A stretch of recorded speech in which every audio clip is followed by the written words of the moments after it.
성경신약성경 마태복음 5장 10절부터 12절까지 같이 읽어보겠습니다. 의를 위하여 핍박을 받은 자는 복이 있나니 천국이 저희 것입니다. 나를 인하여 너희를 욕하고 핍박하고 거짓으로 너희를 거스려 모든 악한 말을 할 때에는 너희에게 복이 있나니 기뻐하고 즐거워하라. 하늘에서 너희의 상이 큽니다. 너희 전에 있던 선지자들을 이같이 핍박하였느니라. 아멘.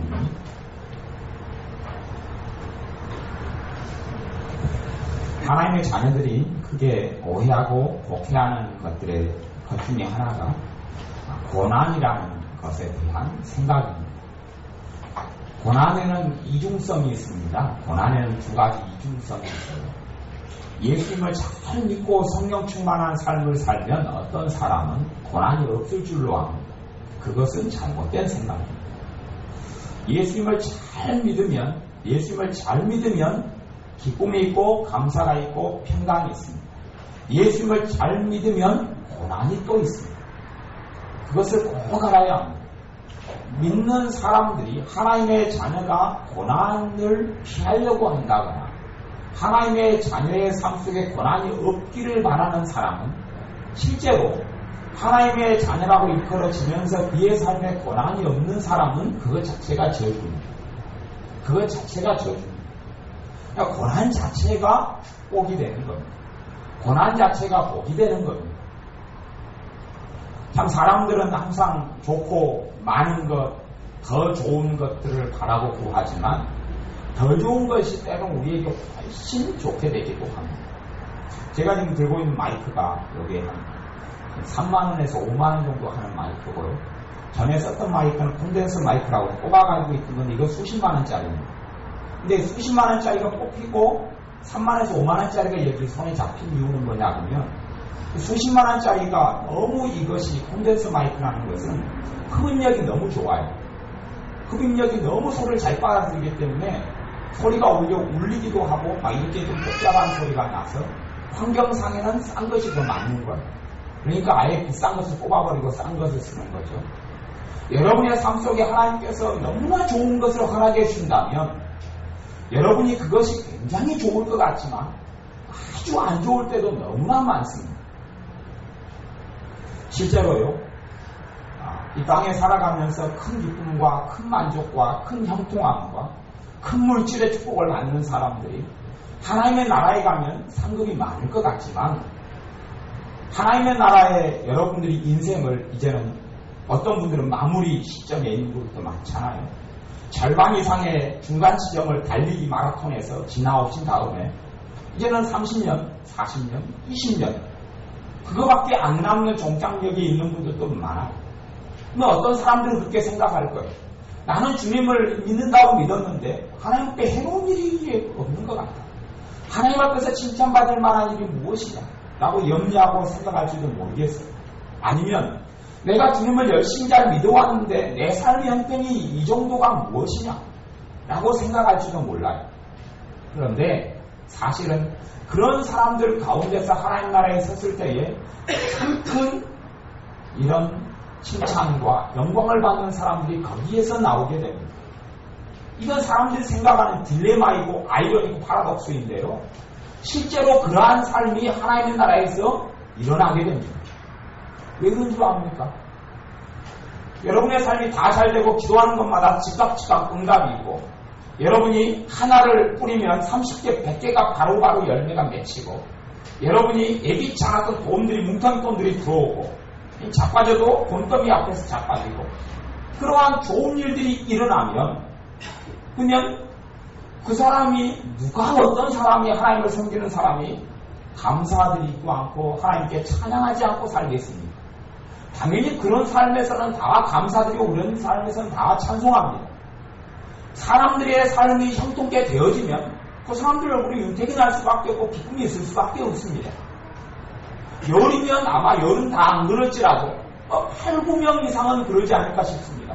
정상적인 믿음을 가진 사람이라면 잘됨이 있을수록 감사하게 됩니다. 그러면 그 감사나 그 찬양이라는 것이 하나님 보시기에 정말 값어치가 있는 감사냐 찬양이냐 라고 이야기할 때는 별로 그 감사와 찬양은 값어치가 없습니다. 별로 값어치가 없어요. 누구나 다 하는 거기 때문에 그렇습니다. 정말 값어치가 있는 것은 뭐냐면 여러분이 믿을 수 없는 중에 믿는 것이 값어치가 있는 겁니다. 바랄 수 없는 중에 바라는 믿음이 참된 믿음의 값어치가 있는 겁니다. 환경이 열려져 가고 풀려져 가는 게 눈에 보입니다. 오, 믿습니다. 주님 잘 돼가는 것을 내가 믿습니다. 그런 믿음은 어지간한 믿음이 어린 사람이든 큰 사람이든 다 가질 수 있습니다. 회계 문제가 해결되어져 가고 자녀들이 잘 되는 가운데 갖는 믿음은 좋은 믿음, 긍정적인 믿음, 적극적인 믿음, 살아있는 믿음은 그럴 때는 다 가지고 있는 것처럼 보입니다. 어떤 사람의 믿음이 참된 믿음이고 하나님을 영화롭게 하는 믿음이냐면 내 삶이 풀려가고 잘 되어져가고 해결될 때에 내 믿음이 참된 믿음인가가 그것이 정말 정금 같은 믿음인가가 거기서 결정되지는 않습니다. 어떤 사람의 믿음이 정말로 하나님 보시기에 하나님을 영광스럽게 하고 하나님을 기쁘시게 하는 믿음은 어떤 믿음이냐 하면 바랄 수 없는 중에 바라는 믿음이 진짜 믿음입니다. 믿고 산다고 하고 기도한다고 하는데 문제가 더 꼬여져 갑니다. 해결이 더 안 되고 보였던 문제 해결의 실마리조차도 꼬리를 감춰버리고 사라져버립니다. 그럴 때에 주님을 믿느냐 하는 것이 진짜 믿음입니다. 그것이 진짜 주님을 영화롭게 하는 겁니다. 오케스트라 같은 찬양대나 성가대를 세워서 하나님을 찬양할 수도 있겠죠. 대단하고 아름다운 화음을 맞추어서 한 달을 연습해서 연극을 주님께 드릴 수도 있을 것이고 아주 대단한 교회의 어떤 예배를 열린 예배라든지 이런 걸 계획해서 하나님께 드릴 수도 있을지 모르겠습니다. 하지만 그것보다 그것을 1000번 드린다 할지라도 믿을 수 없는 중에 하나님이 살아계심이 전혀 내 삶 속에 믿어지지 않을 때에 그분을 믿는 그 믿음이야말로 하나님을 영광스럽게 하는 그 어떤 예배보다 하나님을 영화롭게 하는 예배가 됩니다. 그런 예배자들이 하나님 나라에 섰을 때에 하나님은 말할 수 없는 칭찬과 영광을 받게 되는 사람들입니다. 여러분에게 내일 당장 1억짜리 복권이 당첨된다면 누가 감사를 안 드리겠습니까?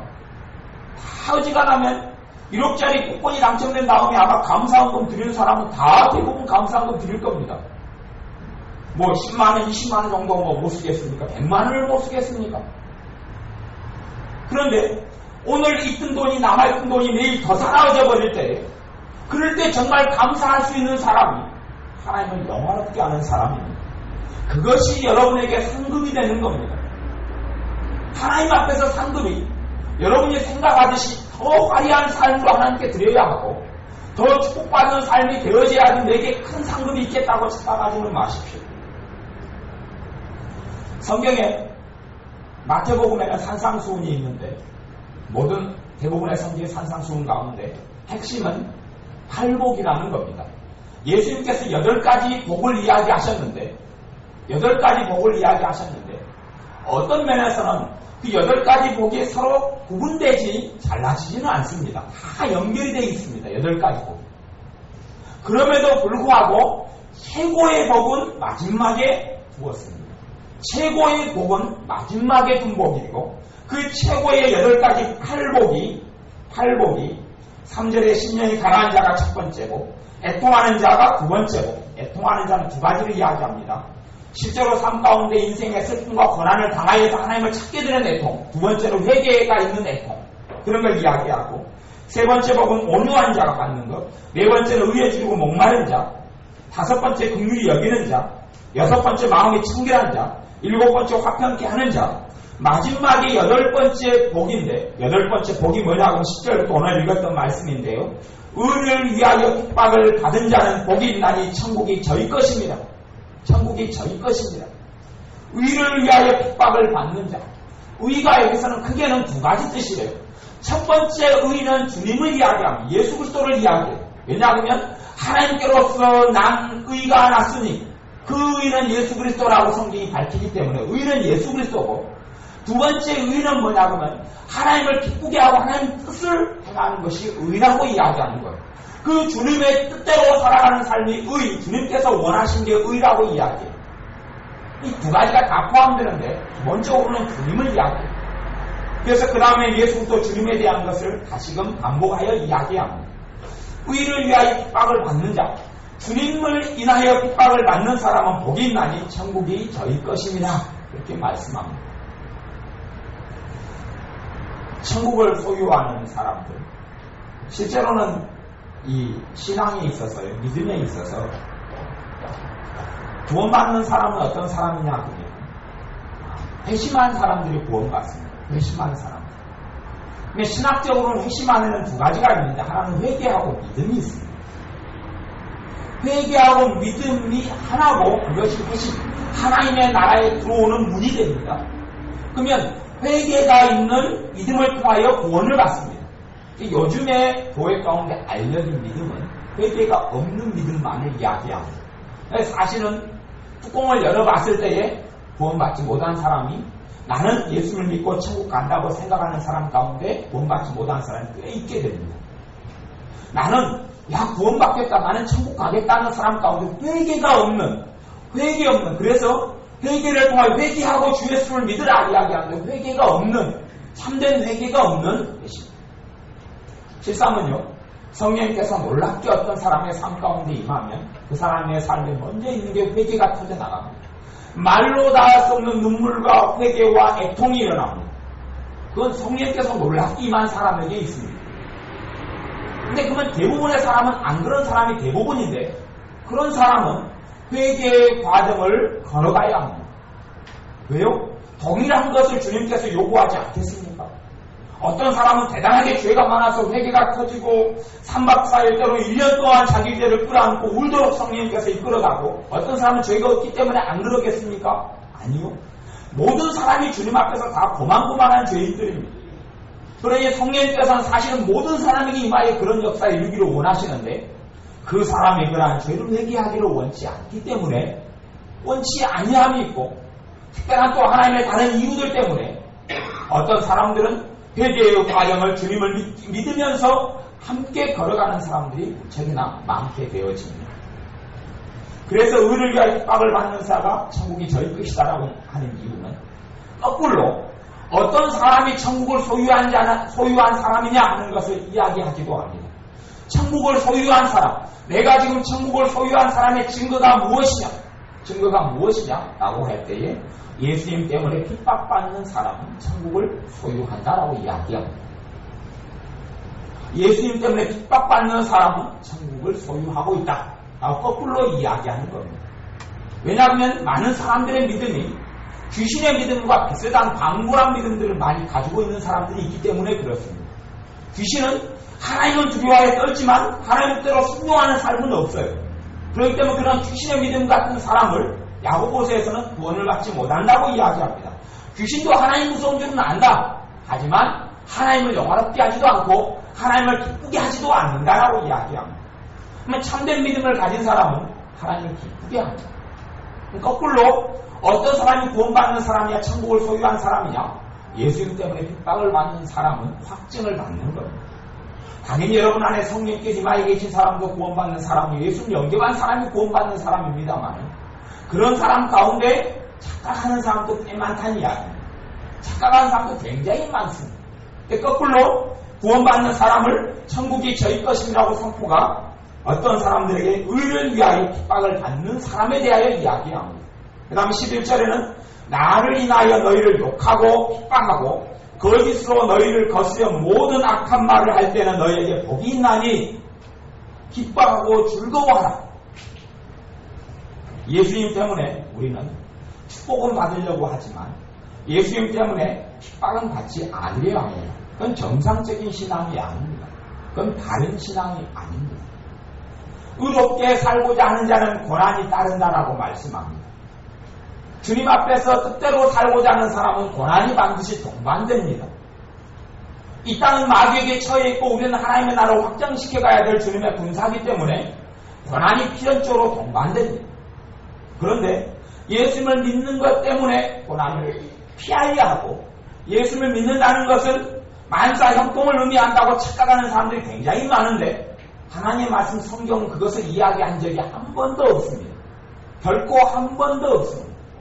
믿는 사람은 주님 때문에 주님이 날 위해 고난을 당하셨기 때문에 기꺼이 예수님의 사람들도 고난을 받는 사람이 되어져야 합니다. 예수님 때문에 고난을 피하려 해서는 되지 않습니다. 왜냐하면 왜 주님께서 여러분에게 고난을 허락하시겠습니까? 왜 주님께서 여러분에게 고난을 허락하시겠습니까? 그걸 생각해 보셔야 합니다. 왜 예수님 때문에, 저는 분명히 성경이 예수님 때문에 받는 고난이라고 했습니다. 내가 실수하고 내가 잘못해서 얻는 고난들 말고 예수님 때문에 받는 고난, 예수님 때문에 받는 핍박, 그것은 반드시 믿는 사람이 가져야 하고 있어야 합니다. 예수님 때문에 받는 핍박을 내가 모면하겠다는 사람은 사실 주님을 배신하는 사람들입니다.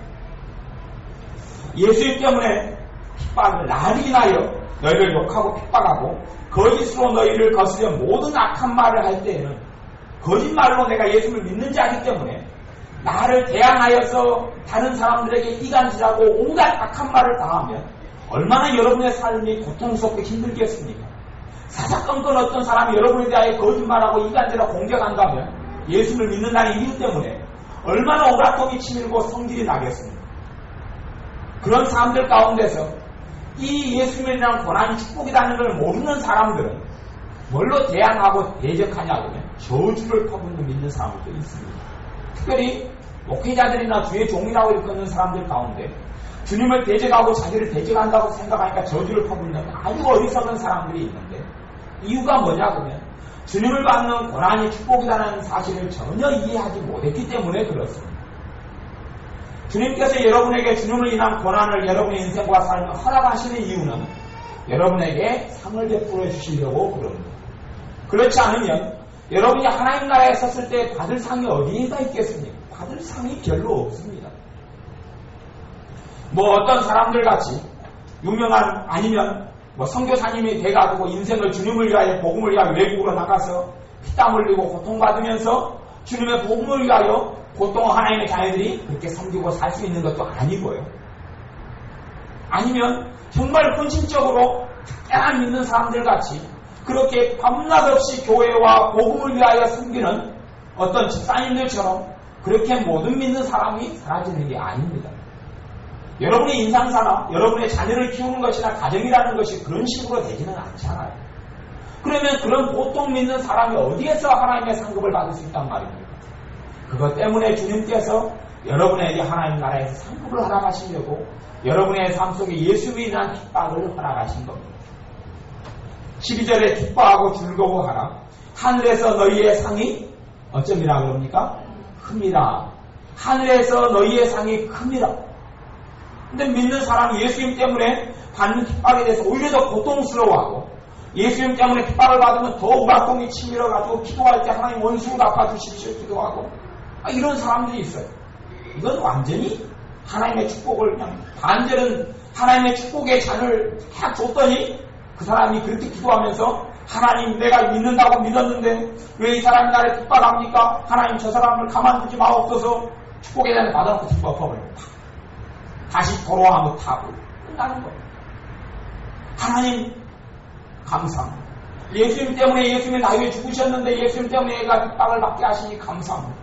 그것이 온전한 하나님께 상급이 되는 거예요. 예수님의 사람들이 왜 예수님 때문에 고난을 안 받으게 합니까? 정말 이기적인 겁니다. 그리고 자기를 부르신, 찬송케 하려 부르신 그 목적을 모르는 겁니다. 우리를 부르신 이유는 하나님을 찬송케 하기 위해 불렀는데 하나님을 찬송케 한다는 것이 단순히 노래로 입으로 노래 가사로 찬양하는 걸 이야기하지 않습니다. 그것을 넘어서서 여러분의 삶이 찬송이 될 수 있는 겁니다. 여러분이 믿을 수 없는 중에 믿는 것, 감사할 수 없는 자리에서 주님 때문에 감사하는 것, 그것이 주님께 드리는 말로 다 할 수 없는 찬양이 되는 겁니다. 10만 명이 모여서 하나님을 찬미한다 할지라도 정말로 감사함으로, 정말로 바랄 수 없는 중에, 정말로 감사할 수 없는 중에, 환난 중에, 주님을 믿을 수 없는 중에, 기도를 해도 응답이 보이지 않는 가운데 주님께서 응답하시는 믿습니다 하는 고백이 말로 다 할 수 없는 찬양보다 더 큰 하나님께 대한 찬송이 되어지는 겁니다. 그렇기 때문에 실제로는 고난이 많은 삶 가운데서 하나님께 인정하신 대단한 축복의 사람이 나오게 됩니다. 고난이 많은 사람 가운데 하나님 나라에 갔을 때에 자기는 아무 일도 안 하고 천국에 갔다고 생각했는데, 자기는 아무 일도 안 하고 하나님 나라에 있었다고 생각했는데, 그런 사람 가운데 영광의 면류관이 주어진 사람이 굉장히 많게 됩니다. 참 이게 완전히 아이러스 파라독스.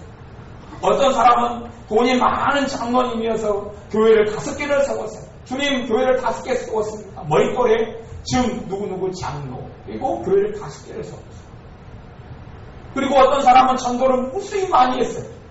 그리고 야, 내가 전도 왕이었다라고 칭찬받고 존경받고 인생을 살아갔어요. 어떤 사람은 정말 가난하고 벌벗어서 새끼 먹을 것이 없고 힘들게 살아갔어요. 천국에 가서 새끼 먹을 게 없고 예수 믿는 가운데 힘들고 고통스럽게 산 사람은 정말로 하나님 나라에서 야, 네가 왜 지들이 궁상 떨며 살아왔느냐 하는 야단을 맞을 줄로 생각했는데, 그 사람이 영광의 면류관을 얻었고 교회를 5개를 지어가지고 그것도 수억 원, 때론 수십억이 되는 이런 대사업가의 장로님이 교회를 크게 멋있게 5개를 지어가지고 교회에 희사했던 장로님은 오히려 하나님 앞에서 어려울 게 없는 사람이 된 경우도 있어요. 그 실제적인 일이에요. 실제적인 일들이에요. 여러분이 천국에 대한 경험과 천국에 가까운 사람들의 간증을 자세히 그런 부분에 유의해서 보세요. 엄한데 막 집중하여 보지 말고요. 그런 부분들에 유의해서 보세요. 여러분의 삶 가운데 하나님께서 믿는데 여러분의 삶 가운데 가진 것도 없고 돈도 없고 먹고 살기도 힘들어요. 그런 삶을 오래 허락하시는 이유가 있어요. 왜요? 말로 다 할 수 없는 찬양과 영광을 여러분 자신의 환경과 삶 속에 주님이 갖고자 함이에요. 여러분에게 그것을 축복으로 안겨주기 위함이에요. 고난이 닥쳐와서 정말 주님을 믿을 건덕지가 없어요. 주님을 섬길 만한 믿음의 환경이 안 돼요. 예배드릴 환경도 삶도 되지 않아. 헌금을 낼 삶도 환경도 되지 않아. 헌금 낼 돈이 없어서 손이 부끄러워요. 그럼에도 불구하고 믿음으로 예배하러 나온 사람을 주님께서 돈이 아니라 그 사람 자신을 예물로 받지 않겠습니까? 주님께서. 그것이 말로 다 할 수 없는 하나님께 대한 영광이 되는 거예요. 여러분의 생활 가운데 다른 사람이 기도하면 응답이 되어져서 환경이 풀려져 가요. 그러니 믿음이 승승장구하고 자라갈 수밖에 없죠.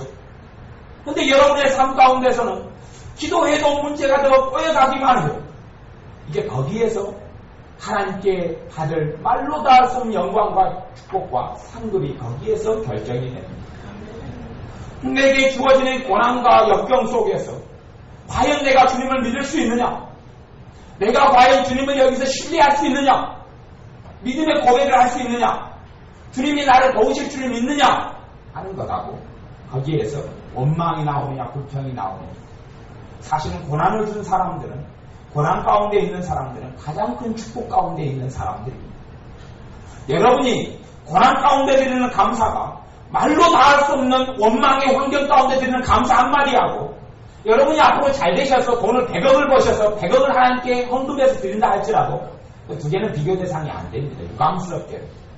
고난 가운데 드리는 감사가 하나님께 더 큰 영광이 될 것이고, 여러분들이 앞으로 100억을 버셔서 100억을 하나님께 드려도 그것은 믿을 수 없는 중에 바랄 수 없는 중에 바라는 믿음과 그에 대한 찬송보다는 값어치가 없게 됩니다. 여러분 허황된 것을 좇지 마십시오. 여러분 삶 가운데는 고난이 축복이라는 것을 반드시 인식하시고 아셔야 합니다. 여러분의 지금 현재의 삶 가운데 있는 고난이 축복입니다. 그건 이상가는 축복이 없습니다. 그 고난은 여러분이 믿는 하나님의 자녀로 살아가는 고난은 바로 의를 위하여 당하는, 예수를 위하여 당하는 고난이 되기 때문에 그렇습니다. 여러분이 하나님을 섬기는 자리에서 살아가는 삶 속에서 있는 고난과 고통함이 또 그래요. 가정에서 내 남편이나 아내가 압니다. 그러는 가운데 고난도 당할 수 있어요. 물론 그렇기 때문에 우리 믿는 사람은 남편과 아내가 안 믿고, 내가 믿어도 나는 완벽하지 않아요. 완벽하지 않아요. 완벽하지 않기 때문에 믿지 않는 남편이나 아내로부터 믿는 자가 왜 그 모양밖에 안 되느냐는 공격을 받을 수밖에 없어요. 여러분의 흠과 문제를 여러분의 가정이나 자녀나 배우자는 가장 잘 알기 때문에, 여러분의 부모도 가장 잘 알아요. 네가 그 정도 하려면 믿지 마라. 그때 믿는 사람이냐는 핍박을 받을 수밖에 없어요. 그럼에도 불구하고 그때에 견디고 참는 것이 하나님께 말로 닿아서 영광이 되는 거예요. 여러분이 어떤 때는 여러분의 힘으로 생각과 마음을 다스리지 못할 때도 많이 있어요. 그런 가운데서도 주님을 믿고 그 믿음을 유지하고 있는 것이 주님께 드리는 영광이 되어지는 거예요. 주님께서 기뻐하고 즐거워하라. 하늘에서 너희의 상이 큽니다. 너희 전에 있던 선지자들을 이같이 핍박하였느니라. 앞에 갔던 믿음의 선배들도 그런 핍박을 받고 살았다는 이야기예요. 예수님의 제자들이 누가 핍박 없는 사람이 누가 있었고 고난 없던 사람이 누가 있습니까? 아무도 없습니다. 믿는 사람의 삶에는 성령 충만하고 기도를 많이 하고 간구를 많이 하고 말씀 충만하면 고난이 없을 줄로 생각하는 사람이 정신이 나간 사람들입니다. 그 사람들은 착각 속에 살아가는 사람들입니다. 긍정적으로 생각하면 모든 일이 만사가 풀려간다고 생각하는 사람은 주님의 말씀을 너무나 모르는 사람들입니다. 사도 바울이 디모데에게도 반복하여서 이야기하고 너는 나와 함께 좋은 군사로 고난을 받을지니 너희를 부르시면 그를 위하여 축복뿐이 아니라 고난도 받게 하기 위하여 너희를 불렀다고 이야기하고 사도 바울도 그리스도의 남은 고난을 내 육체에 채우노라라고 이야기하고 믿는 사람의 특징, 특별히 그 중에서 하나님을 잘 섬기는 사람들의 특징은 고난이 같이 겸하여 있습니다. 그래서 이중적이라고 이야기한 겁니다. 안에는 기쁨이 있고 감사가 있고 때로는 성령 충만함이 있고 때로는 고난이 있고 고난 때문에 다시금 감사가 사라지기도 하고 기쁨이 사라지기도 하고 이럴 때에 다시금 주님을 믿고 의지하고 찾으면 다시 은혜가 들어오고 기쁨이 들어오고 이러한 이중적인 삶 가운데 하나님의 자녀들이 살아가게 됩니다. 그런 사람이 하나님께 드리는 영광이 하나님께 드리는 예물이 가장 많은 사람들입니다. 여러분의 삶 가운데 삶이 완전히 풀려져서 아무런 걱정도 근심도 없는 사람을 기대하지는 마십시오. 사실 그런 사람은 하나님께 대한 영광을 못 돌리는 사람들입니다. 삶이 완전히 평강해서 아무런 근심도 없다. 아무런 염려도 없다. 그 사람은 믿음이 더 이상 자라가지 않고 믿음이 퇴보하는 사람들입니다. 믿음이 퇴보하는 사람들. 믿음이 퇴보하는 사람들. 그래서 요한계시록의 어떤 교회는 그랬습니다. 자기들이 생각하기에는 믿음도 너무 좋다고 생각했고요. 자기들은 부유하다. 영적으로 부유하고 물질적으로 부유하고 너무 잘 된다고 생각했어요. 자기들은 영적으로나 육체적으로나 하나님의 축복을 가득히 받았다고 생각했습니다. 왜냐하면 하는 일마다 잘 됐고 성공했고 부유했기 때문에 그렇습니다. 하나님의 자녀들이요. 그럴 때 주님께서 친히 그 교회에 대해서 뭐라고 이야기했냐면 너희가 부유하다고 착각했지만 내가 보기엔 너희는 헐벗고 굶주렸다. 너희는 소경이다. 라고 주님께서 선언하셨습니다. 정말로 믿음의 사람들은 고난 가운데서 나옵니다. 참된 믿음의 사람들은 고난 가운데서 나옵니다. 참된 믿음의 사람들은 연단 가운데서 나옵니다. 참된 믿음의 사람들은 인내 가운데서 나옵니다. 그렇기 때문에 믿음은 인내하는 믿음을 이야기하는 겁니다. 인내하는 믿음을 복되다 하나니 인내한다는 것은 그 고난이 한순간에 그치고 사라지지 않기 때문에 인내하는 겁니다. 한순간에 내가 겪고 있는 고난과 문제가 사라지지 않습니다. 한순간에 없어지지 않습니다. 그럼에도 불구하고 주님을 견고하게 믿고 있는 겁니다. 주님을 견고하게 의지하고 있는 겁니다. 한순간에 내 자녀들이 변화되고 잘 되는 걸 눈에 보지는 못합니다. 그런데 견고하게 주님을 믿고 있는 겁니다. 그것이 하나님께 드리는 신령과 진정으로 드리는 하나님께 받으신 비간 예배입니다. 신령과 진정은 신령이 두 가지로 뜻이 해석되는데 하나는 진정으로 또 하나는 성령으로. 진정이란 말은 뒤에는 진정은 트로스 진리를 이야기합니다. 말씀, 하나님의 말씀, 하나님의 말씀으로 예배하는 사람, 하나님의 말씀에 의지하여. 그래서 예전에 베드로가 내가 밤새도록 아무것도 잡지 못하였을 때 주의 말씀에 의지하여 그물을 내리리라 했던 대로 내 삶에 아무런 결과가 보이지 않는데도 불구하고 주님의 말씀을 믿는 믿음으로 내가 인내의 시간을, 인고의 시간을 지나가는 것이 하나님께 드리는 예물이고 산제사고 하나님 받으신 지가 산제사를 드리는 사람들이 되어지는 겁니다. 성경 베드로전서 4장을 찾아보겠습니다. 신약성경 저 뒤쪽에 있는데요. 찾을 수 있는 분만 찾으시고 나머지까지 들으시면 좋겠습니다. 베드로전서 4장 12절 13절 말씀 12절부터 14절까지 같이 읽어보겠습니다. 베드로전서 4장 12절부터 14절까지 같이 읽습니다. 사랑하는 자들아, 너희를 시련하려고 오는 불시험을 이상한 일 당하는 것 같이 이상히 여기지 말고 오직 너희가 그리스도의 고난에 참여하는 것으로 즐거워하라. 이는 그의 영광을 나타내실 때에 너희로 즐거워하고 기뻐하게 하려 함이라. 너희가 그리스도의 이름으로 욕을 받으면 복 있는 자로다. 영광의 영 곧 하나님의 영이 너희 위에 계십니다. 아멘. 어떤 사람에게 영광의 영, 하나님의 영이 그 사람 위에 머물러 있는 사람이라고 이야기합니까? 14절에 그리스도의 이름, 예수님 때문에 욕을 받는 사람에게 복이 있는 사람이고, 예수님 때문에 어떤 사람은 삶이 형통한 사람에게 성령께서 임하 있는 사람이라고 생각하지만, 예수님 때문에 욕을 받는 사람에게 누가 임하에 있다 그럽니까? 성령님이 임하에 있다. 하나님의 영, 영광의 영, 성령님이 임하에 있는 사람이라고 이야기합니다. 다시 이야기하면 예수님 때문에 욕을 받는 사람이 성령 충만한 사람이라고 이야기하는 거예요. 그 사람에게 하나님의 임재가 있다고 이야기하는 거예요. 예수님 때문에 욕을 얻는 사람에게 하나님의 임재가 있다고 이야기하고, 하나님의 영이 성령 하나님이 그 사람과 함께 있다고 이야기하는 겁니다. 그 사람이 하나님과 동행하는 사람이라고 이야기하는 거예요. 또한 12절에는 사랑하는 자들아, 너희를 시련하려고 오는 불시험은 이상한 일 당하는 것 같이 이상 얘기지 말아라. 불시험이라는 것, 시련하려고 오는 것은 하나님의 자녀에게 있어서 상식이라는 이야기입니다. 상식. 이상한 일이 아니라는 거예요. 불시험이, 시련이 상식이지 이상한 일이 아니에요. 예수를 믿는 것 때문에 고난을 면제받으려고 믿거나, 온통 형통함만을 누리려고 믿거나, 예수를 믿는 것 때문에 좋은 일만을 바라고 믿는 사람은, 그 사람은 예수를 제대로 안 믿는 것이며 예수를 모르는 사람입니다. 그 사람은 사실은 혹시 모르겠습니다. 그런 생각과 삶 가운데 오래 신앙생활을 했던 사람이라면 그 사람은 예수를 전혀 모른다고 저는 생각합니다. 더 깊이 들어가면 구원받지 못한 사람이고, 예수를 믿었다 할지라도 사실은 진실한 믿음이 없는 사람일 수도 있습니다. 왜냐하면 그것은 성경에서 이야기하는 믿음이 아니기 때문에 그렇습니다. 예수를 믿는 사람에게는 간혹 가다가 찾아오는 불시험이 이상한 일이 아니고 상식이라고 이야기합니다.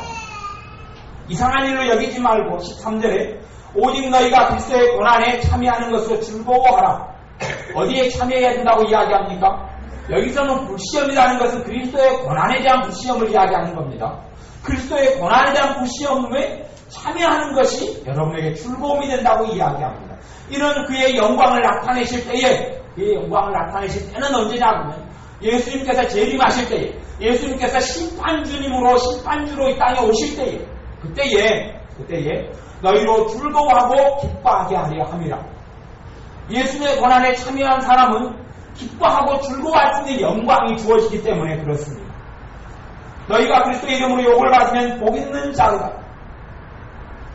이어지는 구절 16절을 읽어보겠습니다. 4장 16절 베드로전서 만일 그리스도의 이름으로 고난을 받은 즉 부끄러워 말고 도리어 그 이름으로 하나님께 영광을 돌리라.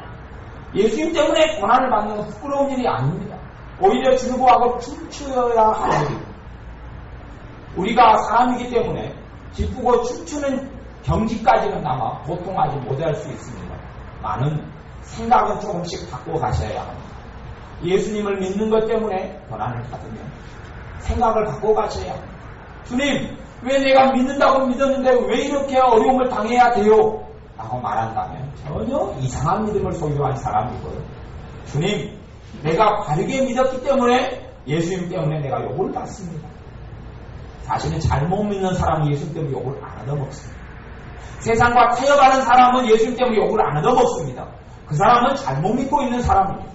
예수님 때문에 받는 욕을 피하려고 하는 사람들은 예수님을 부인하고 살아가는 사람들입니다. 예수님을 배신하고 예수님을 팔면서 살아가는 사람들이고요.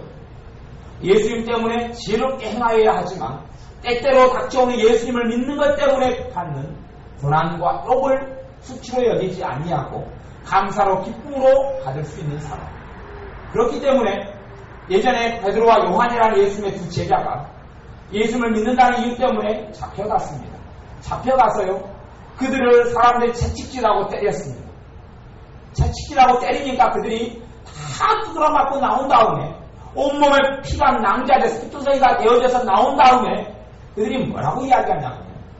야, 정말 이제 주님께서 우리를 주님의 사람으로 인정하셨구나. 이것이 예전 초대교회 그리스도인들에게 상식이었단 말입니다. 하나님이 인정하는 사람은 예수 때 핍박을 받게 됩니다. 그러면 그때야 알 수 있습니다. 아, 내가 주님의 사람이구나. 베드로와 요한이 그렇게 생각했고 그렇게 믿은 것이 사도행전에 나와 있습니다. 내가 이제는 주님께서 인정했구나. 야, 우리가 주님의 공사로 인정했구나. 참된 주님의 십자가를 주님께 남은 고난을 짊어질 사람으로 우리를 인정해 주셨구나.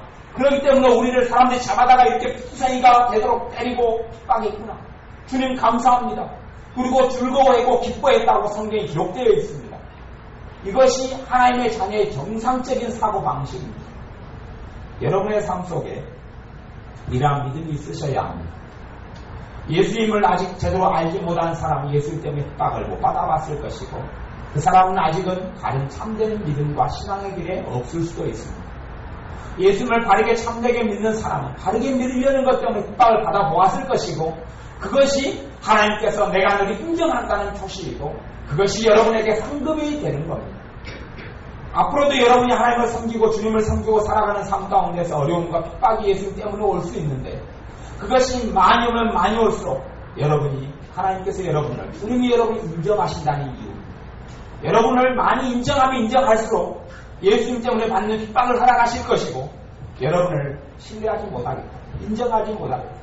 이 핍박 하나 받아가지고 나 모른다고 도망갈 이런 사람들 라고 생각하시는 핍박을 안 주시고 허락을 안 하실 겁니다. 아니면 여러분이 이미 그런 믿음에 처해 있는데 그 정도 믿으면 됐는데 예수님 때문에 핍박을 받고 하나님께 칭찬을 받을 믿음이 됐는데 핍박이 올 때 무서워서 합리화하고 무서워서 도망가버리고 피해버리고 하는 사람의 자리에 처해 있어서 여러분의 믿음이 더 자라지 못하고 진보하지 못할 수가 있습니다. 예수님 때문에 핍박을 받을 때에 그 사람 믿음이 성장하느냐 떨어지느냐가 결정됩니다. 거기서 축복을 받느냐 상급을 받느냐 거기에서 죄가 더 쌓이느냐가 될 수도 있습니다. 왜냐하면 핍박을 받을 때에 원망으로 불평으로 불신앙으로 하나님께 응답할 수도 있고 주님께 그렇게 나아갈 수도 있고 감사와 기쁨으로 주님께서 나를 인정하시기에 감사와 기쁨으로 오히려 더 찬미하고 찬양할 수가 있기 때문에 그렇습니다. 주님은 두 번째 것을 요구하시는데 많은 사람들은 예수님 때문에 핍박이 오면 또 어떤 것에 대해서 여러분이 기도했습니다. 어떤 기도 제목을 가지고 열흘 동안 열심히 기도했습니다. 하나님께서 풀려지기를 원합니다. 해결되기를 원합니다. 기도했는데 열흘 지난 다음에 보니 문제가 더 악화되어 있는 거예요. 거기에서 여러분이 믿음이 성장하느냐 떨어지느냐 거기에서 여러분이 하나님께 영광을 돌리느냐 그렇지 않느냐가 또한 결정이 됩니다. 기도했는데 문제가 꼬여져 갈수록 그 그리스도로 인한 고난을 그걸 또한 이야기합니다. 그때에도 오히려 더 주님께서 이 문제가 더 해결되지 않고 꼬여져가는 상황 속에서 혹시 내가 내 고집과 아집이 있고 내 뜻을 주장했다면 용서해 주시고 주님께서 원하시는 기도가 무엇인지 가르쳐 주십시오 라고 간다거나 그것이 하나님 뜻인 줄을 아는데 하나님께서 원하시는 기도인 줄 아는데도 불구하고 꼬여져 가면 여러분이 참된 여러분의 믿음을 보여드려야 할 때가 바로 그 자리입니다. 그 자리가 여러분의 참된 믿음으로 하나님께 보여드려야 할 때고 주님에 대한 신뢰로 여러분이 보여드려야 할 때가 그 자리입니다. 거기에서 주님의 기적을 보게 되는 겁니다. 누가 어떤 사람이 열흘간 기도하면 응답이 오는 어떤 일을 가지고 하루를 기도해서 조금 해결되고 이틀 기도하니까 더 해결되고 3일 기도하니까 더 해결되고 4일 기도하니까 더 해결되고 그러면 누가 10일 동안 믿음을 지키지 못할 사람이 얼마나 있으며 10일이 지난 다음에 하나님의 응답을 받지 못할 사람이 어디가 있겠습니까? 엘리야 선지자가 닫힌 하늘문, 감옥이 된 하늘문을 열기 위하여 갈멜 따라 올라가 기도합니다. 한 번 기도하니 가랑비가 내리고 또 한 번 기도하니 가랑비보다 더 굵은 비가 내리고 또 한 번 기도하니 더 굵은 빗방울이 쏟아지고 그래서 7번째 기도하니 완전한 암흑찬지가 되고 하늘에서 하늘문이 열려서 그 3년 반 가뭄의 땅을 적시고 남을 정도로 그런 폭우가 쏟아지는 것을 경험했다면 엘리야 선지자처럼 기도하지 못할 사람이 누가 있겠습니까? 한 번을 30분, 1시간을 간절히 부르짖어서 머리를 무릎 사이에 두고 그렇게 부르짖어 기도해도 몸에는 무리가 오고 탈진이 일어나지 그러지 않으면 열리지가 않습니다. 비가 올 건덕지도 없는 거예요. 7번째 기도가 마치니까 어마어마한 소나기가 쏟아지면 좋은데 7번 기도를 마치니 사환이 꼭대기에 가까운 사환이 뭐라고 이야기합니까? 구름이 손바닥만한 구름이 보인다고 이야기하죠. 거기에서 끝나는 거. 거기에서 엘리야 선생 믿고 하산합니다. 믿고 하산해. 그것이 믿음이에요. 그렇기 때문에 성경에 믿음으로 하늘문이 열렸다고 이야기하지 다른 이유를 이야기하지 않습니다. 그래서 엘리야는 너희와 성경이 같은 사람이라고 이야기합니다. 여러분의 어떤 기도 제목에 대해서 동일한 일들이 일어납니다.